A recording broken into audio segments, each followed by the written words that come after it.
En fait, dans l'histoire de Lavazza, ce qui m'a le plus impressionné, c'est que c'est une histoire de passion. Et quelque part, ma vie, moi aussi, c'est une histoire de passion. C'est-à-dire que quand j'avais 20 ans, je travaillais dans une compagnie de téléphone et je suis devenu metteur en scène parce que j'avais la vocation.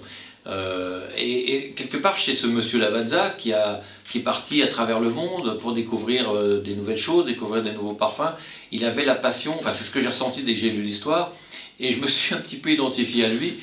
Et j'adore quand je fais un film qui devient, qui au départ un sujet donné, comme j'ai pu faire Chanel 5 autrefois, et là Lavazza, qui me donne le plaisir de faire comme un film personnel en fait, comme un court-métrage à moi.